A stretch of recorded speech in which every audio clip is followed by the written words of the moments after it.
नमस्कार सर्व ताईंना, कशा आहात सर्वजण. तर बघा, हा वैभव लक्ष्मी व्रताचा सातवा उपवास आहे माझा. तर सकाळी सकाळी अशी मस्त अमृताने देवपूजा करून घेतली आणि नंतर मग ज्यावेळेला आपल्याला कथा वगैरे वाचायची आहे त्यावेळेला वैभव लक्ष्मीचे पूजन वगैरे करून घ्यायचं. तर बघा, मिरच्या वगैरे आणून ठेवलेत, पण म्हटलं कांदा वगैरे चिरून जरा वाळवून असा मस्त ठेवावा. त्यासाठी मी इथं भरपूर असा कांदा पण चिरून घेतला आहे. आणि आता हा मला उन्हात पसरायचा आहे छानपैकी, कारण 2-4 दिवस तर वाळायला जातंच.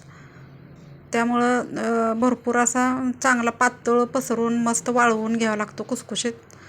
तर आता हा आहे 4 वाजलेत आता. तर इथं मी आता वैभवलक्ष्मी मातेचं सगळं हे करून घ्यायचं आहे, आपणाला पूजन वगैरे करून घ्यायचं आहे. आणि आकाश आमचा गेलता बाजारात, तर त्याने केळी दूध वगैरे सगळं घेऊन आलं आहे. बघू शकता, असा देवाऱ्यावरती ठेवलेले आहेत मी आता.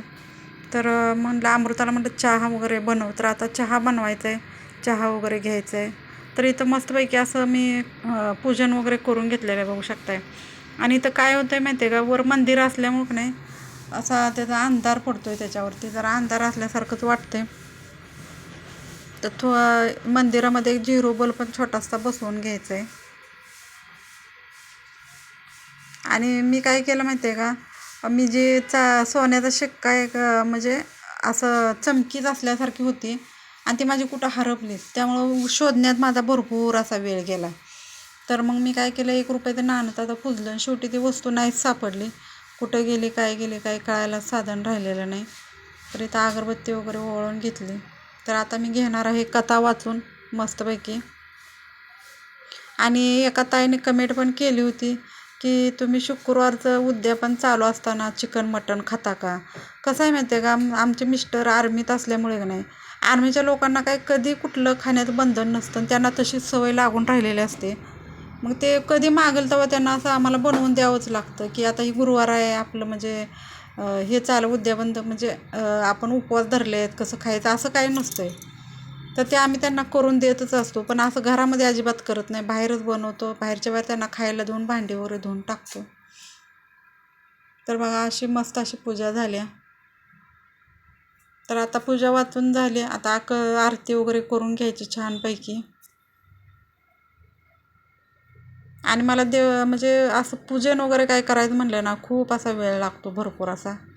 कमी वेळामध्ये माझं कुठलं काम होतच नाही. बाकीची कामं मी पटकन करून घेते, पण देवपूजेची कामं मला शिस्तीत आरामशीर करावी लागतात. कारण व्यवस्थित न चुका करता आपणाला सगळं करावं लागतं. जर थोडीशी जरी चूक झाली तर मग आपलं जे आपण पूजापाठ करतो त्याचं आपणाला फळच मिळत नाही, असं होतं. कारण फुलं जरी 2 जरी असली तर चालतात, केळी नसली तर चालतात, पण आपण जे मनापासून जे व्रत करतो ना, ते केलं पाहिजे व्यवस्थित, त्याला वेळ वगैरे देऊन. नाहीतर आपण पटकन गडबडीने पूजन करायचं, वाचायचं, मग ते कुठलेच काम यशस्वी होत नाही आपलं, असं होऊन जातं. आणि कथा वाचताना पण प्रत्येक लक्ष्मीच्या प्रतिमेला आपण हळदी कुंकू लावून नमस्कार करून घ्यायचा आहे, नंतरच कथा पण वाचायची आहे आपल्याला. ती लक्ष्मी सत्वन हे सगळं व्यवस्थित आपल्याला वाचून घ्यायचं आहे. आणि बघा, आज आमच्याकडे झाले पावसाचं वातावरण. असं वाटतंय काय आता पाऊस वगैरे येतो का. तर सकाळी मिस्टर बातम्या ऐकत होतं, तर ते आज म्हणत होते आज पाऊस येणार आहे. तर बघूया आता काय. पण आता पावसाळा तर गेला, पण उन्हाळी पाऊस वगैरे येण्याची शक्यता असते, कारण हवामान अंदाज आपल्याला सांगत असतो. आणि यावर्षी वाटते उन्हाळा पण जास्त असल्यासारखं. आत्ताच एवढा उन्हाळा कडक पडायला, थंडी तर गेली आता पूर्णपणे. तर आत्तापर्यंत आपल्याला थंडी वाजायची, थंडीला पण धडक दिली. पण आता उन्हाळा थंडी असलेल्या एखादं बरं वाटतं, पण उन्हाळा नको. तर इथं चपात्या वगैरे संध्याकाळी करून घेतल्यात आणि मटकी आणि वाटाणे मिक्स करून, बटाटा मिक्स करून त्याची भाजी छानपैकी करून घेतली. आणि मग इथं देवांना नैवेद्य वगैरे दाखवाय ताटं भरलेले आहेत. कारण मंदिरात पण एक ताट केलेलं आहे, इकडं वैभवलक्ष्मीचं हे केलं आहे, पूजा मांडलेली आहे ना, त्याला पण ताट केलेलं आहे. आणि नंतर आता आम्हाला पण जेवण करायचं आहे. तर व्हिडिओ कसा वाटला नक्की सांगा. व्हिडिओला लाईक करा आणि शेअर पण करा. तर चला, भेटूया उद्याच्या व्हिडिओमध्ये. Bye bye.